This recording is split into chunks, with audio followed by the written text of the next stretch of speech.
Belarus, people of Belarus, know that as Putin's most putrid pleasures of wasted life consumes his twisted sense of humor, the seas will also become tinged with blood, and men will lie in wait under the waves for their prey. And it will come to pass that the rats will stop and transform into mice, and the mice will eat the cat that was chasing them. And all of mankind will come to see that this disgraced KGB man, Putin, had always had a deadly wish to become hell's most evil ferryman of its flaming lake of fire, since he only wants to give fools and naive people rides as the transporter of the damned. So get out of bed with that guy, people. You don't know who you've been buddying up with, and you're not going to want to be buddied very long, I guarantee you. So it's time to reverse your curse, O people of Belarus, and join with the allies and close your borders to that madman. Otherwise, you will have eternal pain and suffering where flames of sulfur floats with the blackest abyss of love occurs. But Putin's gaze of treachery shall have no effect in hell, for his brands of debauchery and madness were long ago clearly foretold, and have always been expected by believers through God's literal word of prophecy. So woe unto that Hitler of Hitler's wannabe, for it's Putin alone who's facing the eternal dust until it dawns upon him that he's nothing more than a wretched soul who will everlastingly be cast away into the place of weeping and gnashing of teeth. And due to his politics of utter destruction, the land of the West will become one vast desolation after his reddest button explodes, and the lands of the ocean will be crushed and suffer all the pangs of hunger unless the whole world unites in a great brotherhood of kingdom age love. And of that foretold castaway of the book of Revelation and the book of Daniel, he is clearly the blackest snake of death that darts out his lying, silvery forked tongue of propaganda because he is such a viper. And so woe unto that destroyer of earth as he slithers into position to release his poison. Woe unto the naive as that reptilian human coils his madness around love's rejected innocence, constricting it within his coils of lies until its breasts of peace can never breathe again. No escape will there be from his spell of evil if people have discernment not. So behold not that snake therefore in his hypnotic eyes, lest that new Vlad the Impaler mesmerize such foolish gazers, since he's the most toxic snake charmer of all unloving Russians. And with greed as his pillow, says the Lord Bog unto Russians, Vladimir has hidden away billions of dollars to finance his new coming out party of utter death and destruction. So woe unto that revealed beastly man of sin who loves feasting at sinful tables of power imagined and lusted for.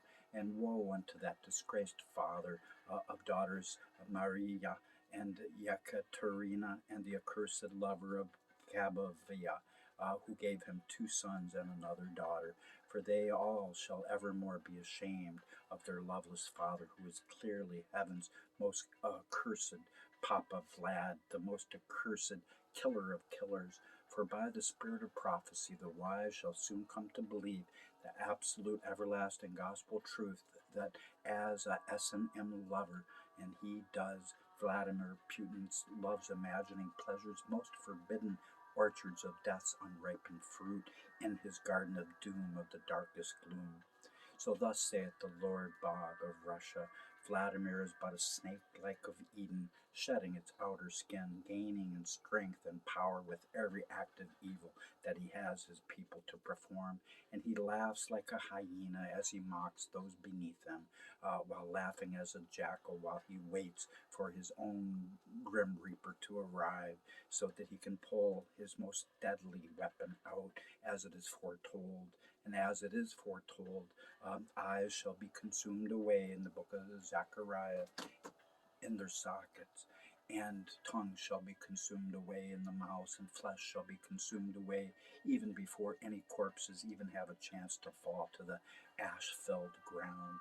So Rasputin, the kingdom-age prophet of hope, now passionately warns his comrades, who are but brothers of other mothers, for if they keep ignoring his most accurate prophecy, a terrible stormy fire will consume all life on earth, exactly as Isaiah 24, Malachi 4:6, Deuteronomy 18:18 all predict, along with Zephaniah 1 and Matthew 24:22.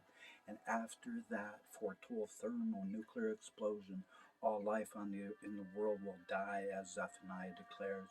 So he wrote the end times predictions to be given at this time of the end, in order to warn all people of love about our approaching catastrophe, and to console them so that they would be empowered to ascend unto heaven instead of being blasted right down to hell.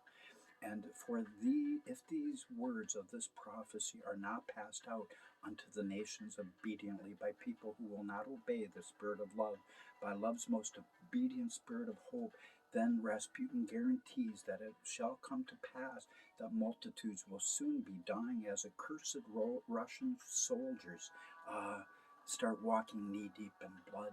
For there won't be anyone to bury the stinking corpses that they'll be dumping into huge pits, just to bury all hope that's come from the satanic arising of Vlad the Annihilator of Dreams, the KGB asshole, Mr. Putrid Putin, and I have declared war upon you, sir. And for by the Spirit of truth, it is Vlad alone who plans on taking the whole world to the edge of our total oblivion. And for that cause, Rasputin prophesied that the four sisters of the Ukraine, Belarus, Greece, and Russia would in the latter days be dressed in silk that would immediately be changed into filthy rags. And he said that if a man doesn't hear Christ's word herein, through his prophecy that cuts time short, because Christ sent Rasputin and me inspiration for prophecy, then he said that then all dying sisters will have their eyes gouged out and their nails pulled out after their ears are sliced right off their heads.